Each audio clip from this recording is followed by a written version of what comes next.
Hey everyone, it's Kyle. Welcome to Studio Review. In this video, we're going to be reviewing a library. The goals of this studio are to test our knowledge of importing data into tables from those external files, such as CSV files, as well as use our SQL knowledge to create and update information. To get started, we're going to have to create a new schema called library. So let's do that now. So we come here to MySQL Workbench. We click on our local instance, log in. To create that new schema, we come up here to these three-cylinder disks. That is also a database icon with the plus.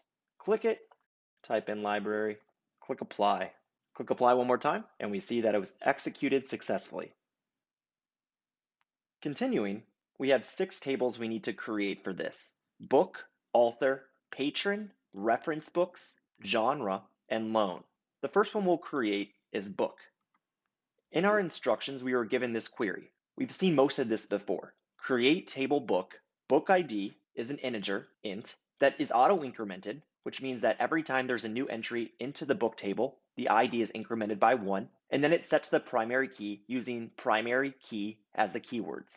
The next line is author ID, which is also an integer, that in the future will refer to one of our author IDs in the author table. The third line is the title for the book, which is a varchar, set to no more than 255 characters in the title. Next is the ISBN, which is the International Standard Book Number, which is a number, therefore it is an integer.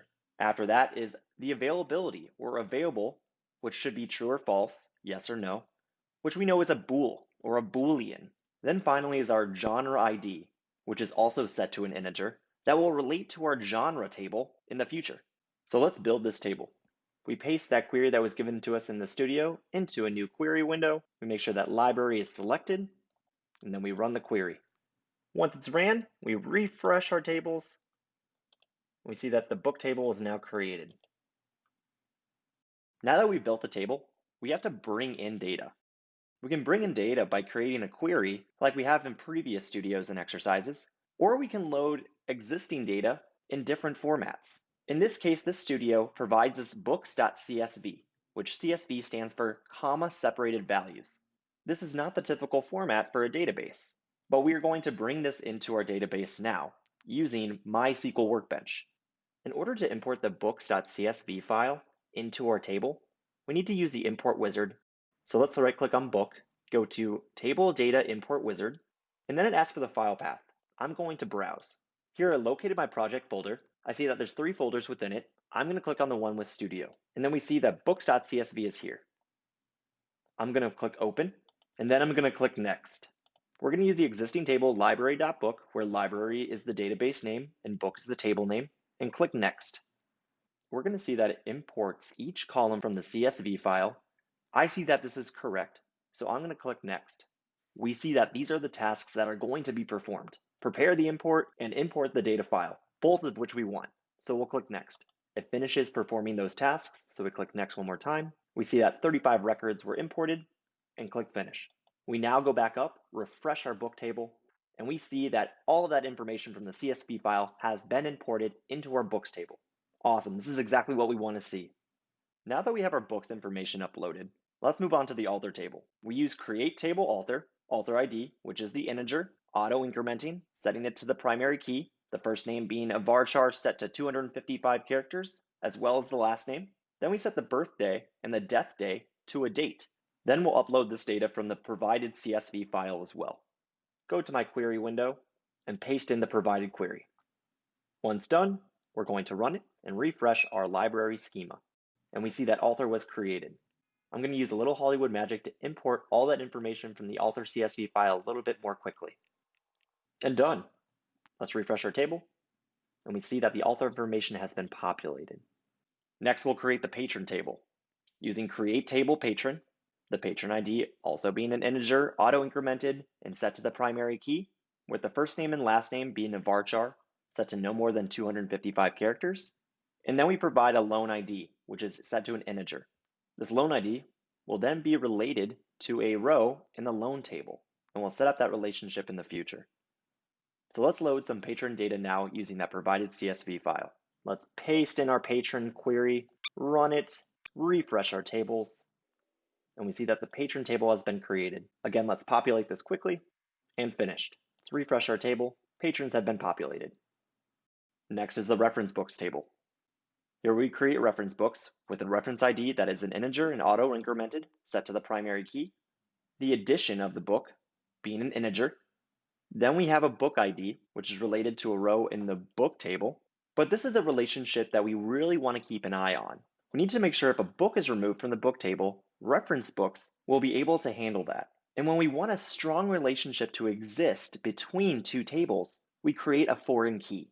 Remember that this foreign key is a representative from another table that watches for any update from that table and reports it back to reference books. In this case, we're setting up that relationship with the book table. So references on the 5th line, the book table of book ID.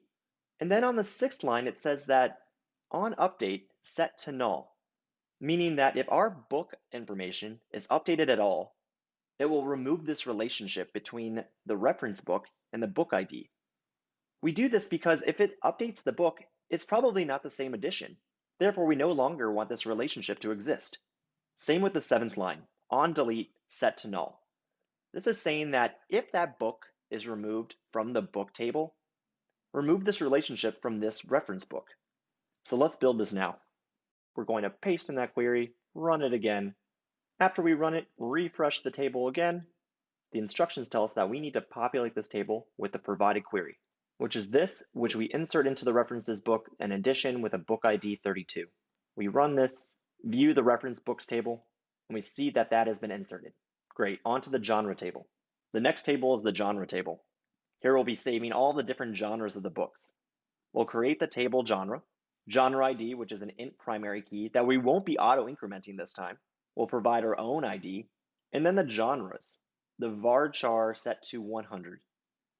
For genres, we paste in the query, we run it. As always, refresh the tables, see that genre has been created. Then we need to populate that information, and done.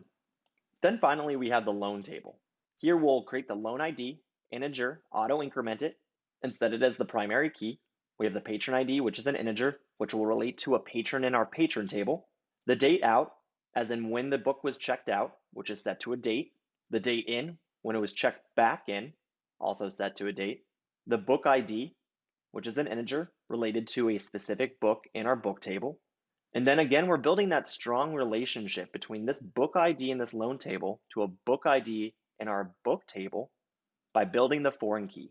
It references the book table, and then on update, it sets it to null, meaning if the book is updated in any way, we remove the relationship. The same with on delete.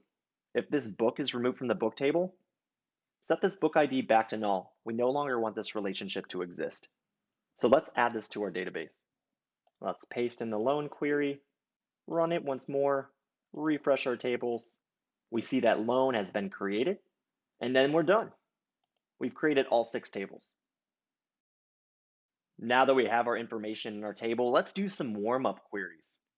The first warm-up is going to be return the mystery titles and their ISBNs. So let's look at this. We need to return every book title and their ISBN that has the genre mystery. So that tells us we're going to be using 2 different tables.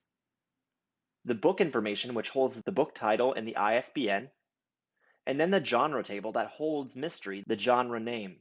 So knowing we're going to be using 2 different tables, we're going to have a more complex query. So before we start writing the query, a good rule of thumb is to start by choosing a single table to select from. In order to do this, let's take a look at both tables and see their information. We see that the book table holds a lot of different relationships, such as with author and genre, having the author ID and the genre ID. Then we look at the genre table, and we see that it only holds the genre information and a genre ID. So another good rule of thumb when we're starting out these more complex queries is to start with the table that has the most connection. In this case, we're going to start by selecting from the book table because it has more connections for us to utilize in this query. So to just start out, we're going to select title and the ISBN from the book table using this query, and we're going to build on from here.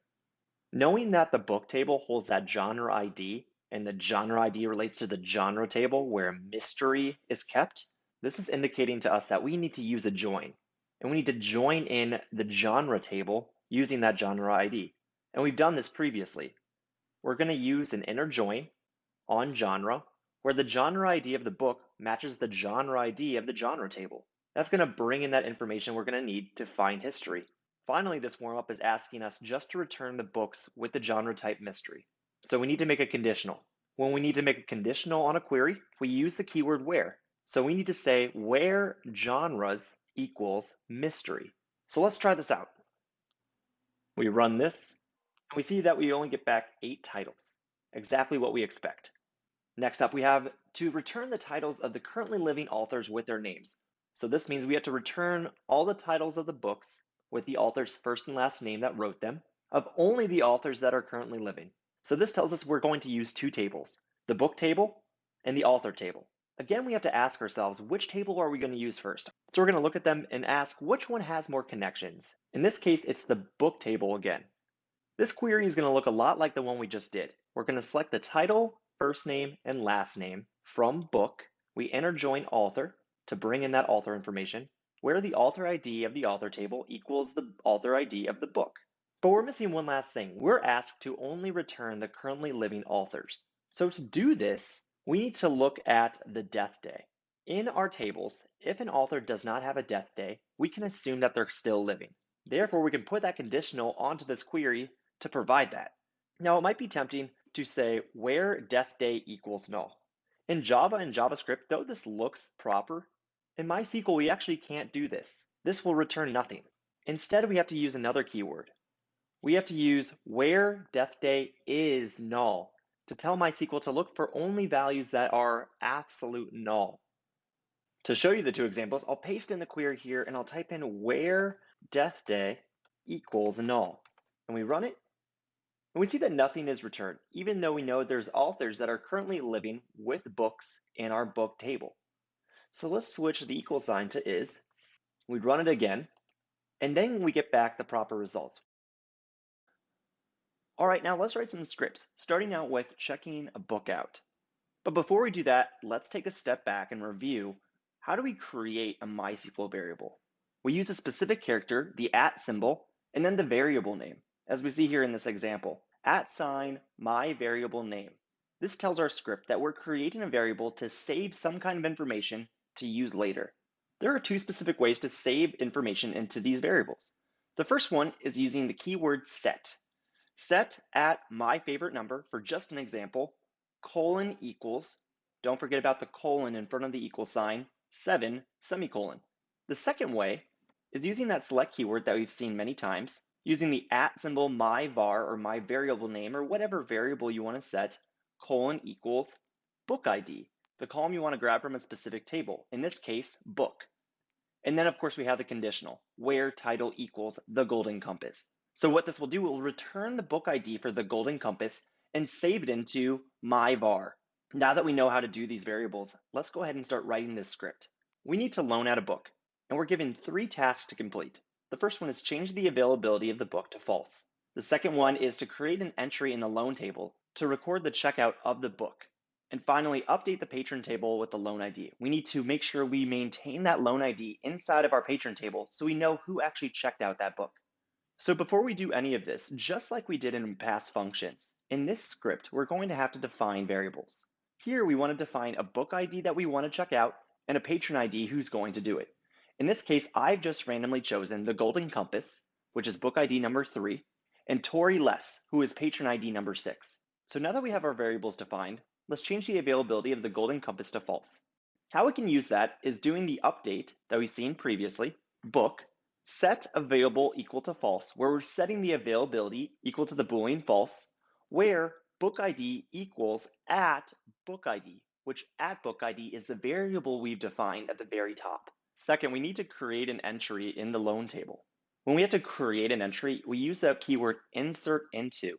We define what table we want to do it in this case, loan, and we say we want to update the book ID, the patron ID, and the date out, the date it was checked out of the library.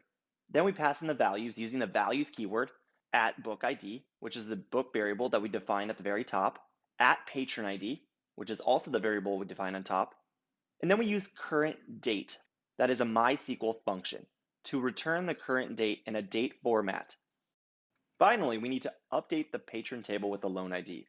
We need to save that loan ID into the patron who has checked out that book. To do that, we don't actually know what the loan ID is because that loan ID has been auto-incremented in the loan table or auto-assigned to our newly inserted row. So we need to go out and grab that loan ID. Why do we say and date in is null? That's because if date in, as in the return date, is null, we know the book hasn't been returned yet.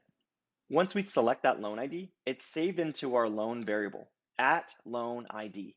So we can use this later within our script. We then go to the next line, update patron set loan ID equal to that at loan ID variable we just created in the previous query, where patron ID equals at patron ID, our patron ID variable. So now that we have all three steps created with our variables, let's put it together inside MySQL. We're going to connect it by putting the variables at the very top. Here we see we've set our book ID and patron ID to the respective numbers for Golden Compass and Tory Less. Then we do our first query, remembering that queries can be stacked inside of SQL scripts. We update the availability of the book where the book ID equals the variable book ID to false. We insert our loan. Then we need to get that loan ID that we just created and select it, save it into our loan ID variable, and then utilize it in our last query where we update the patron table with the loan ID we just created to the patron that's equal to the patron ID variable, which in this case is Tory Less. So we're going to run this and try it out, and we're going to go to our patron table, and we see that Tory Less was given the loan ID number 13. So let's try to go to the book table and see if the availability is updated. We see that Golden Compass is now 0, which in Boolean speak, that means false, which is correct. The Golden Compass is checked out. Then finally, let's go to the loan table.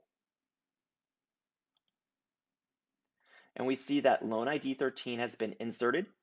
Patron ID number 6, which is Tory Less, has been placed here. The correct date out has been provided, and that book ID has been inserted, while the date in stays null. This is exactly what we expect. Now that we're able to check a book out, let's be able to check that book back in. We have to do this in 3 steps. Change the availability to true of the book, update the correct entry in the loan table, meaning put that date into the loan table entry, and then update the patron's loan ID back to null, since that patron no longer has a book checked out. To do this, we're going to assign those variables once more at the top of the script, our book ID being 3, the one we just checked out, the patron ID being 6, Tory Less. Then we move on to changing the availability to true. This is just like how we did it in the previous script. We update the book, set availability equal to true instead of false this time, where book ID equals our book ID variable.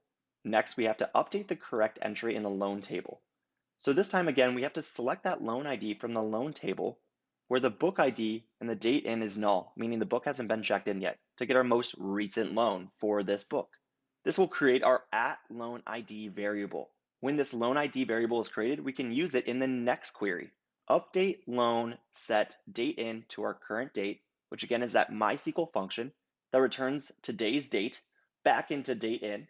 And then we use the where conditional loan ID equals our at loan ID variable.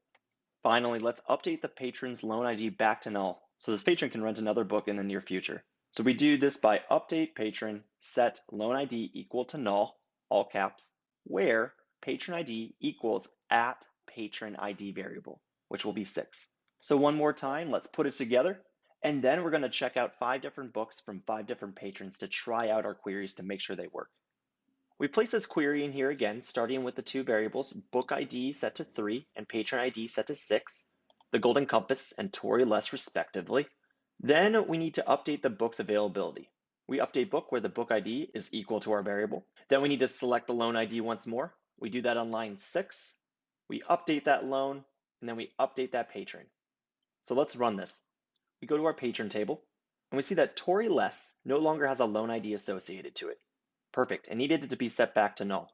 We go to book, and we see that the Golden Compass has been set to 1 again, meaning it's available. We go to the loan table, and we see that the date in has been provided. Great, this is what we need to see. So now let's check out 5 different books for 5 different patrons. So I'm going to make it very easy. We're going to run this query, and I'm going to increment by 1 each patron ID and book ID. And there we go. So let's look at what that did. Let's go to our patron table. We see that 5 books have been checked out by 5 patrons.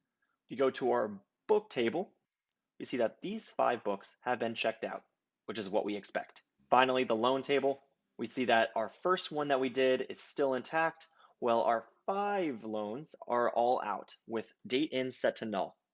So perfect. Let's check back in only 3 of these 5 books. So we can still have 2 more being read by patrons. We'll go back to our query and we'll check those back in. We'll review our patron table quickly, and we see that Frank and Chris both still have loans out while everyone else has been returned. We see in our book table that The Alchemist and Then There Were None are still checked out. Then finally, the loan table, we see that everyone has returned their book except for the last 2. Exactly what we want to see.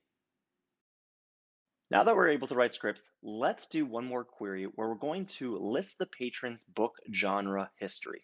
So this step is asking us to return a list of patrons' names with the genre book they currently have checked out. So what this sounds like is that we need to have the information of the history of the book that is being checked out or being loaned to the patron. The table that will have this is the loan table. It has all of that history of who's checked out what and when. It sounds like we also need the patron's first and last name and the genre of the book. That information would be stored in the patron table and the genre table. So now that we have all the information we need to create this query, let's try to connect it. I see in the loan table we have the patron ID, so that can be connected directly to the patron table. So let's try to connect genre. I see that there's no direct correlation between the loan table and the genre table because the loan table doesn't have a genre ID in it. So instead I have to think of how else can I connect this genre into the loan table. So we know that genre is part of a book. The genre ID exists in the book table that can be connected to the genre table. But we're still not yet connected back to the loan table. But we see in loan we have a book ID that can be directly connected to the book. Therefore, we have a connection here that we can get that information back. So let's see how we can actually write this query. First, we said we're going to start with the loan table. And we know we need the first name, last name, title, and the genres of the book. And we're going to start from loan. The first thing that we know we can connect was the patron table. And to do that, we use inner join, where the loan's patron ID equals the patron's patron ID. So we can grab that patron's first name and last name in there. Next, we said that we need the genres, but the genres aren't directly correlated to the loan table. So we need that intermediary, which is the book. So we connect the book's information. We inner join book, where the loan's book ID equals the book's book ID. Then once we connected our books to our loan, we can finally connect the genre that we need by doing one more inner join on the genre, where the book's genre ID equals the genre's genre ID. This will bring in that specific genre name into our loan table to finally create the query that we need. But we're missing one more thing. This task is asking us to only show the books that are currently checked out. So if the loan in date is null, we know the book is still checked out. So we add on to this conditional where loan in is null. So now that we've created this, let's go ahead and try it out. So great, we pasted in that query. We have those 3 inner joins and that final conditional. And before we run this, just a reminder, when we checked out our 5 books, we only checked 3 more in. So that means 2 patrons are currently still reading their books. So if we run this, we see that Frank and Chris were the only 2 that were returned. Because again, we only wanted to see the currently read books and their genres at this time with the patron's first and last name. Awesome job, everyone. We made it to the end of this studio. Now let's move on to the bonus missions. Our first mission is to return the count of the books in each genre. That means we're going to have to go through our book table and count how many books are within each genre. So to do this, we're going to use things that we've already seen before. We're going to select from genres. We're going to use this new keyword called count, which we'll come back to in a second, from the book table. Then, of course, we need to bring in that genre information. So we inner join on the genre table on book.genre ID equals the genre's genre ID. And then we're going to use this new keyword called group by genres. Group by takes all of our results and basically separates them or sorts them into piles. In this case, it's going to take all of our titles with its respective genres and group those titles into piles by genre. Hence where count comes in. The function count that we use at the very top, count how many entries there are in those piles. Hence return us the amount of each title that's for every specific genre. So let's go see this in action. So we're going to paste this query in here, and we're going to run it. And then we see that we get back all of the genres with all of the counts of each. Our second and final task is to keep a reference book from leaving the library. How I'm interpreting this is that if we have a book in our book table that's connected to a reference book, it can't leave the library or the availability can't be set to false. This means we have to pay attention whenever the book is being updated and make sure that on an update, the availability of the book is not being set to false. To do this, we're going to be introducing something new. We're going to be using a thing called triggers. Triggers in MySQL database is a lot like an event on the websites that we've seen before. For example, when a user clicks a button, an event fires on your website. Hence, in MySQL, when something tries to update or insert onto a table, an event fires as well, and we call this a trigger. So we want to implement triggers. To do that, we need to go into book, and we see that we have our columns, our indexes, our foreign keys, everything we already know about, and then finally triggers. The easiest way to add or edit a trigger is to go over to the wrench icon or the maintenance icon next to the view table button. Click that. At the very bottom, we see triggers, and we are able to see all the potential triggers we can create a function for here. The three primary events are insert, update, and delete. For our task, we don't need to do an event on inserts or deletes. We need to see if the availability is being updated. So I want to create a trigger before update. So let's do that. We'll click the plus button, and then we see that a function has been started for us.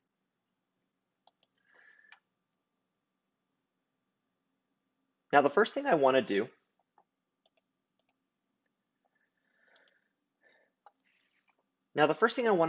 is to see if this book ID that's being updated is at all related to any of the reference books. And to do that, what I want to do is declare a variable, which we're going to use the keyword declare in this function. I'm going to name a variable next called ref tables, and I'm going to assign it as an int data type. Next, what I want this reference tables variable to hold, how many reference books that this book ID is attached to. To do this, we're going to use our very common select keyword, then that new count keyword we just learned about. I'm going to put in library, since that's our database name, dot reference books, where book ID equals, I'm going to put in this keyword called old. Old is the old book record that's currently in the database that is going to be updated. There's also another keyword in here called new, where it is the incoming new book information that will be updated into the database. So I'm going to say old.book ID into ref tables. What this into ref tables means is that whatever the results are from this select, meaning that count, is going to be inserted into my variable ref tables. So that means if my ref tables is greater than 0, meaning that there is a relationship to the reference tables, and my new record coming in, dot availability or available, is set to false, meaning someone is trying to check it out, then I need to do something. I need to say, hey, there's an error going on. So how we do that is we signal, which means throw an error, which we've seen before in Java. Then we have to tell it what kind of error it is. So it's called SQL state. And 45,000 is the error number, which just means a user-defined error. And then we need to set the message to tell our user what's going on that's trying to update this and say, we cannot check this book out. It is a reference book, semicolon. And that's all we have to do here. So we're going to say, and our if. This looks good. Let's apply it again, and perfect. So let's go ahead and try this out real quick. I'm going to update book table, set available to true, where book ID equals 32. 32 is attached to a reference table. So available is being set to true, which is okay. So this should work. And we see that it came through properly. Now let's try to set it to false. We run it again, and we see that we get this error back that we've created. Cannot check this book out, exclamation point. It is a reference book. So awesome. And we've reached the end of the studio with all of the bonus missions. Great job. I hope you found it helpful to solidify your information and knowledge in MySQL.